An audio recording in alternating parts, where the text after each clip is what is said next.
Hey, good afternoon. Jason Phillips from Auto Appraise. This is an informative pre-purchase video that I'm doing for an out-of-state buyer on a 1976 GMC Jimmy.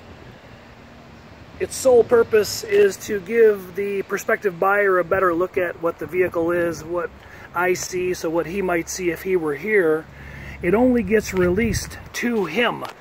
And once he decides to buy or pass, then I make the video public. So I say that because a lot of people will call me and they don't watch the videos because they're really long, by the way.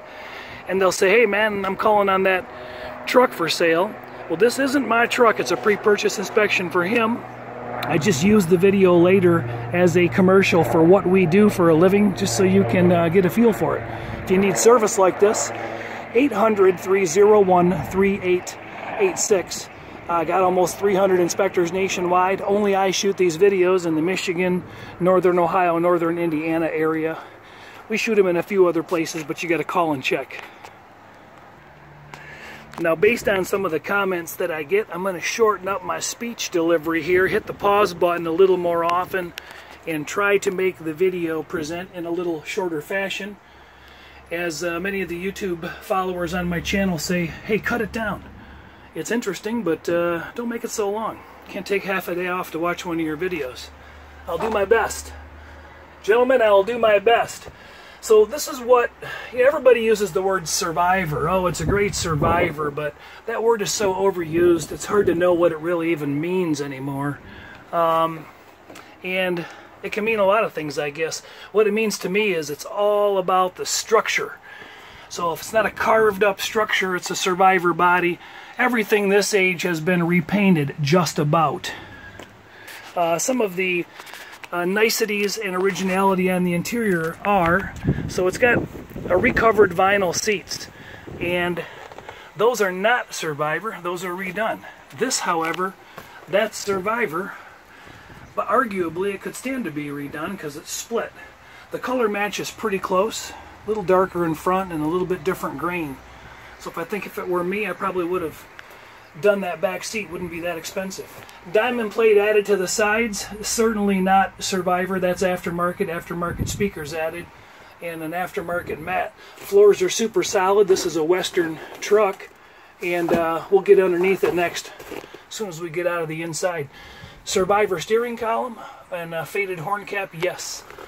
Survivor slightly generally aged gauges and trim features, yes. Sun faded door tops, survivor, yes. Little sun fade on the dash, yes. I don't think that pad's been changed, and it doesn't have a cap on it either. That sun visor stays up, that one does not.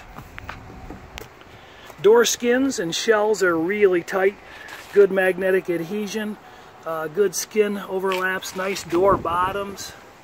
Just a little general age to the components. Driver's side mimics. Glove box has been relined. Every time you see the camera bump, it's because my pause button is giving me some fits. Lower portions of the dash in original body color. Kick panels have been worked on a little bit. Console lid works as it should. Have a little crack in the plastic here, but otherwise nice. Replacement carpet. So survivor with exception of seat covers and carpet, I would say. Roll bar, padded, and I believe added. Before I close up the doors, door jambs are in great shape. Little paint chip here. New seals were added, and this door closes a little harder than the other one. But they both close up nice. A little bit of fade and fatigue, light pitting on the original door handles. Mirrors show just a little general wear, nothing significant. Superficial wear on the trim as well. Those of you who are most familiar with K5 Blazers know where I'm about to go. Proof is in the pudding. This hinged tailgate opens and closes nicely as it should. These things are heavy as heck, by the way. Nice magnetic adhesion, good original factory seam, good factory spot welds all along the bottom. I like. Nothing significantly deteriorated in the bottoms of the wheel tubs or on the floor to mention. Diamond plate added. There is some general wear. This top was repainted in a flat, non-satin single stage, and you'll see various spots like this that have been touched up, left, right, uppers like this, a little bit of chafing going on. General wear. Thing probably got pulled off and kicked around, you know, in somebody's garage. Spent some time off the vehicle. While I'm on it, hairline scratch in the glass here. That might polish out. I can't really feel it with my fingernail. Might go away a little bit. This rubber seal's pretty old and it's got some overspray on it. I'm pretty sure that's available through LMC or somebody to be replaced. Okay, got a good gate, matching spare. There's your interior.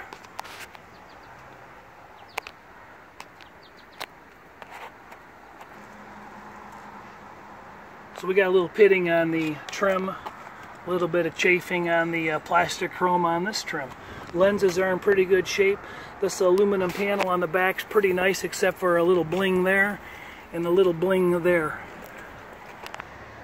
Glass rolls up and down manually as it should. A few hairline scratches and whatnot, marks here and there.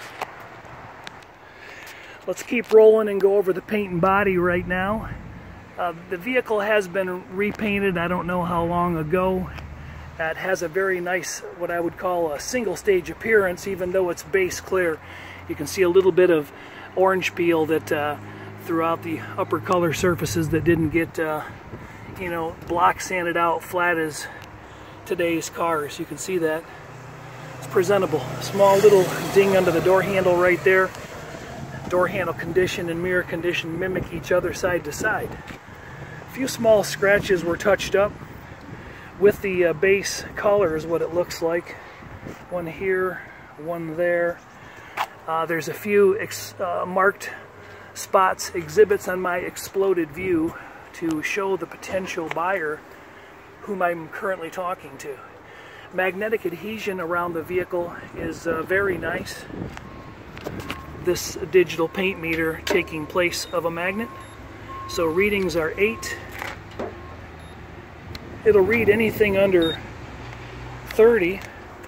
And the good news is the thickness of a dollar bill is about 4.0. So paint thickness is roughly $2 bills thick on this, meaning mostly we don't have problems with filler. A little sag, little drip there in the clear, little drip here. Hard to see in the white because it's very forgiving. Little touch up right here under the door lock. Generally speaking, the paint is very presentable. Not an over-restored look. Somebody didn't spend hundreds and hundreds of hours blocking the vehicle out. But I do believe, based on looking underneath it, it's a really, really solid vehicle. They started with a couple touch-ups there, rock chafe. Nothing too much more exciting down this side. Chrome finish on that bumper's probably been redone, restored, or replaced. 2-inch Reese hitch. These moldings, they're aluminum moldings, and some of them have been screwed into place in various spots. There's a touch-up and a touch-up and a little scratch.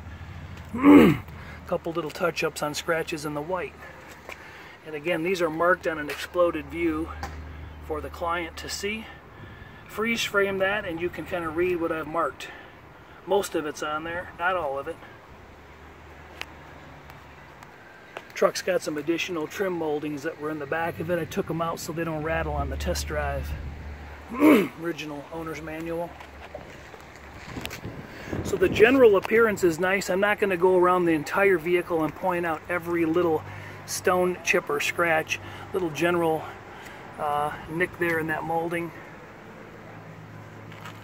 But there really isn't much different side to side to speak of. There's a small sag in the clear right in here. It's probably the most prominent paint flaw, but you can't even see it when the sun's not on it. I'm looking right at it and I can't see it in my screen. Good adhesion, little stone splash here. There's a little bit of filler on this side of the vehicle. Right there. Right there. Door's good. 8.0. So there's probably been a little bit of 29, been a little bit of repair work here in this quarter, probably in this splash area. I looked underneath and it looks nice. A little chafing there. Let's get underneath it, by the way, or maybe hop under the front end first. These original style 15-inch rallies are in real nice shape. The paint's got a few chips and nicks and whatnot, but chrome caps are decent. Some of this will actually wipe off. These are probably replaced. The wheels could stand to be touched up and painted. Cooper Discoveries, they got at least 70% of their tread. The wheels look the same on all four corners. I'm not going to go over all of them. Save a little bit of space and video. You get the idea though. Trim was changed. Tires nice, seem to be wearing appropriately. Only splash rust I located really was this inner right here. Has a little bit of a hole right there in the inner splash. You can see though this is original factory edge. Looks nice. So there's been a little bit of repair work down low on this right side. Okay, front end, left front frame rail. What do you mean, survivor? Well, here's kind of what I'm talking about. Nice original rail structure, nice original sheet metal structure. You know, the surface rust is more of a, it's not really even scaly. It gets worse than that. A little bit of scale. I don't believe the suspension's been gone through. I think we've got mostly all original components down here, original bushings, a little bit of dry cracking. Nothing horrific. Sorry for the side view there, but dust shields and the knee assembly there all look to be in good shape. Dana axle setups, front and rear, a little bit of, hard to tell, nothing's been rebuilt, so hard to tell where some seepage is coming from, grease buildup. It would need a heavy power washing and analyzing, but it's not dripping to the point of where anything's coming out on the ground after sitting here for almost 3 hours. But the structure itself is really nice. No wrinkles in the rail extensions. You can see some touch-up paintwork's been done on the top part of the motor. A little bit of oil and grease buildup above the oil pan. A little bit of drippage there at the rear main seal. Transmission may have been gotten into at some point. Nothing large, again, on the ground, no large puddles or anything. Exhaust has been welded up, dual aluminum, common stock mufflers. The pan may have just been repainted. We'll find out when we drive it here in a minute. Structure looks just like that, left and right. Just nice, solid, original structure, original bushings. No issues with the inner rocker structure, left or right. Just a little bit of scale on the pans. Transfer case appears to be in good shape. A little bit of extra wiring supporting that exhaust so that it doesn't rattle against the transfer case. See it up there? Back end similar, not much more to report. Little stone splash on the bottom of the quarter lips. But the bumper extensions and the frame rails here, they look very nice. Doesn't look like the tank's been out of it. Back end Dana setup.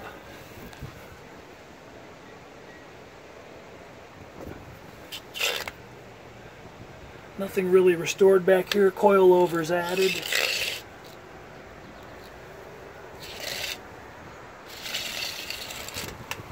And then of course up here, spent a little time studying and photographing. Structure's in good shape. Alright, the wind's picking up, so I apologize for the additional wind noise. I'll try to speak slow and articulate. I'm up on the front end of the vehicle. This bumper is very original, a little bit of light scratching and general chrome fade / patina. Proper use of the word in my opinion. Fits the body nicely, doesn't really need to be changed, nothing to get excited about. The grill's in real nice shape. Might be curled up a little bit in that corner right there.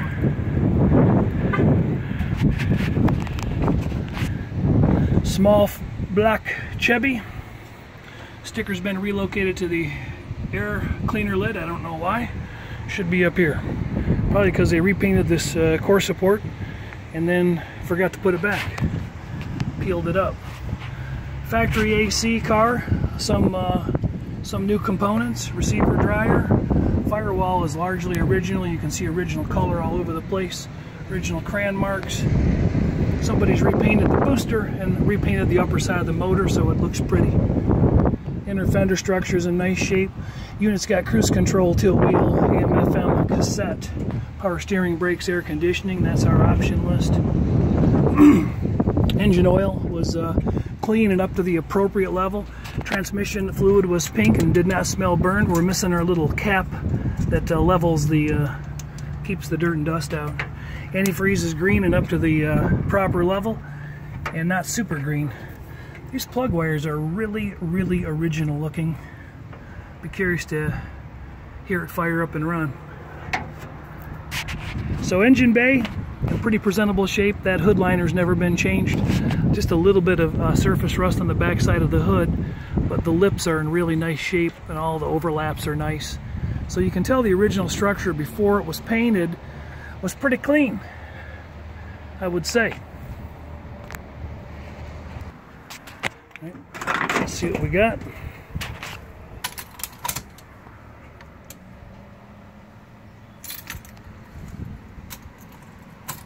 Well, we might need a jump. You know, it's important to make time for a little afternoon jump now and then. You know what I'm saying? So the engine's at 89 degrees right now. And it's the pavement's 113. That's a little unfair because it's black, but we'll get her fired up and see what it's like on the cold side.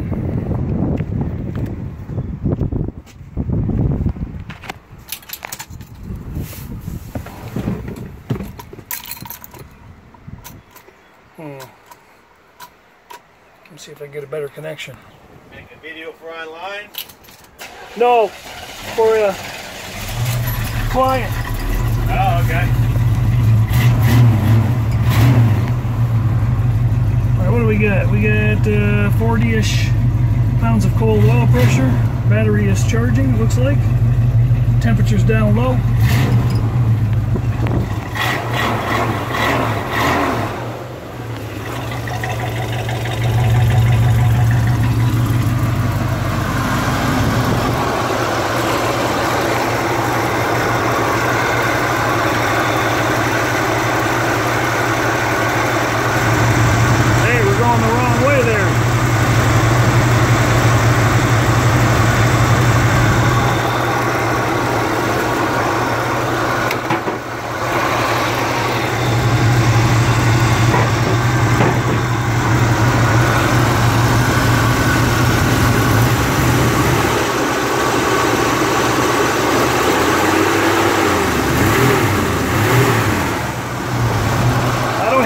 Too unusual. I decided to be smart and take that jump box with me. The adjustment handle for this is missing, so it's got a custom one made out of very high quality tape. I did not get the seat to move backward and forward. I did get the passenger one to tilt forward and drop back like it should. So that just might need a little love and attention. Door skin, I'll show you that real quick on this side. Looks nice. A little bit of fade again up here. This is going to be a little annoying because it doesn't seem to want to stay up. So, going to need to get creative there. Gas gauge appears to be working, or so we'll find out. Horn works. Nice. Jason Phillips from Auto Appraise out test driving a 1976 GMC Jimmy. The place I'm driving this vehicle at has vehicles on consignment, and they don't normally have coverage for me to be out driving them, but I do take them down the alley here and run them through the gears and make sure that they can shift proper. And there goes first to second. Speedometer's operating.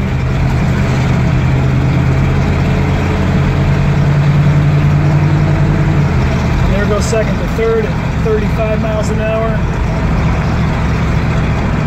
Odometer is turning 96, 960 is what it's showing. Oil pressure's holding up at about 45 pounds.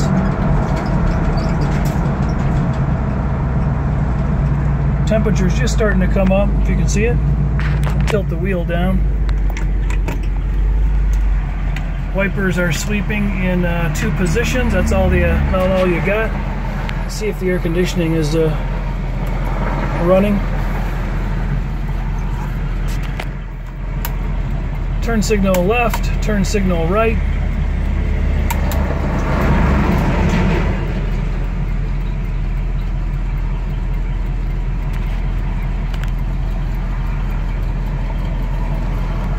The seatbelt operates well on the passenger side. On the right, on the driver's side of the belt, somebody let it retract and it kind of folded itself in half, so the retractor's not doing what it should be doing.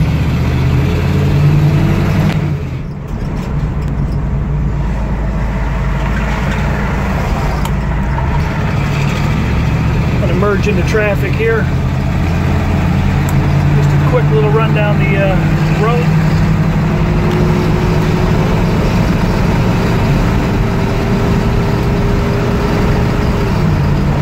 There goes second to third, shifting nicely. I'm going to take my hands off the wheel for a minute here.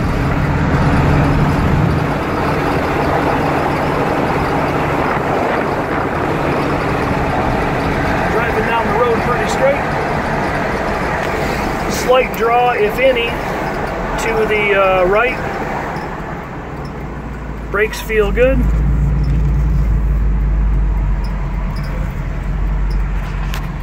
No major pulsing. The Prindle needle is missing down there. No little red indicator. Tell us what gear we're in. We're going to have to guess, but I think that's reverse. I think that's drive.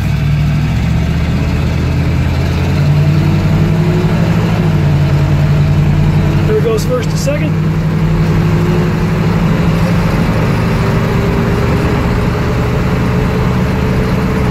Second to third.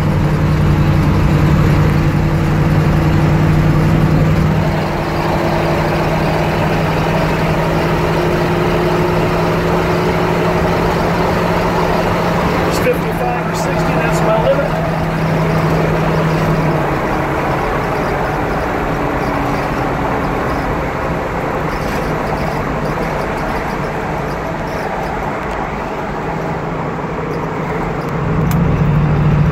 Steering feels good. Like I said, a little draw, if any, to the right, but not really anything to speak of. Almost not worthy of even mentioning.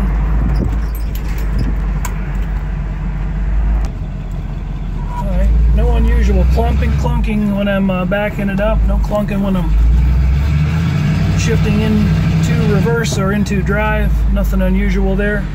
Exhaust is a little throaty. Just sat on pause for a few minutes here and let it idle.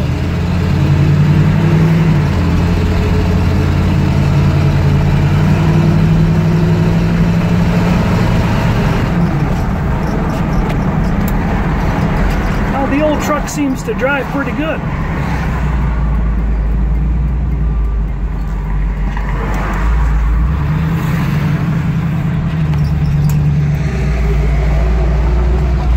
We're going to hit the pause for a few minutes, let it warm up and come up to temperature. And when I say we, I mean me.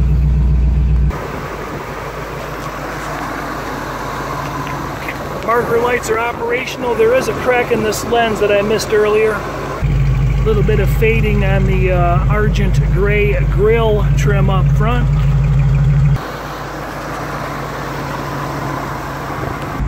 The power steering assist works nicely. No unusual creaking or binding noted. I see a little bit of seepage on one of the low pressure line underneath the car, but I didn't see any puddling or any major drips coming off of it. Dash trim still appears pretty well survived. Oil pressure's not dropping below anything earth-shattering there. Still above probably 35. Temps maintaining nicely. It seems to be sitting there. We've been running about a total of 15 minutes so far. Gas gauge appears to be working. The heater and AC controls are all functioning and working. The compressor's not kicking on, and fan is operating on the high idle side as well. I said that dash pad's in really nice shape for an original. There is a hairline sun crack in the speaker cover, you can see there. Maybe a little one starting there, but nothing too horrific. Lighter's missing. Ashtray's original.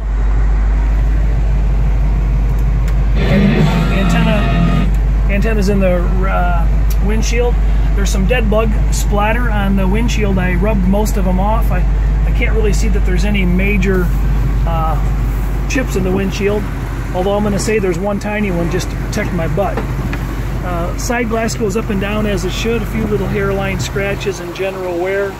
Nothing you wouldn't see on original glass that was 45, 50 years old. Seatbelt plastic is cracked, and somebody can work on that and make it work again. I'm not going to do it. I've let it run another 4 or 5 minutes now, and oil pressure still holding up above 30. Temperature seems to be maintaining between 25 and 50% on the gauge. Small crack in the trim right there. This is a Survivor truck. The door is open and closed pretty good. This one closes nice on the driver's side. It's a Survivor with one repaint and stock original colors, and front seat covers and carpet, and a windshield. Those have been changed, and a battery. My guess is it'll probably need another battery, unless that one just needs to charge from setting. Only time will tell. Jason Phillips from Auto Appraise, wrapping up a pre-purchase inspection on a 1976 Jimmy full-time 4-wheel drive unit. Actually, let's see if that battery comes back to life. And it does. Actually, I just hop back in it, throw it into low lock, because I almost left and forgot to test that. Not really supposed to test them on dry ground, so we'll just do really ginger turns here. Definitely can feel it engaging, slowing down the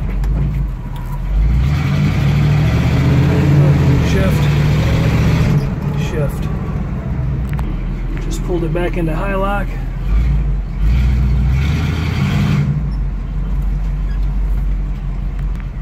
Four-wheel drive is definitely functioning. I can feel a little binding on the drive shafts. Yes, working. Shifting nice and easy.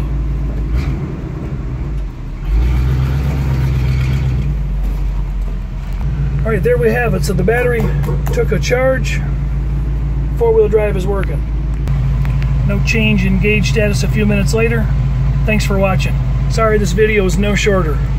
It's hard to do a thorough job and escape a half hour of printed video material.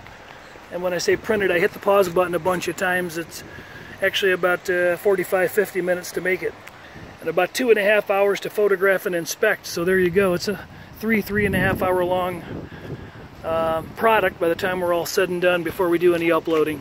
Have a great day. If you need service like this, 800-301-3886. Who knows, it might be for sale if this guy doesn't buy it, but it's not currently. It's being looked at. Thanks a lot. Have a great day.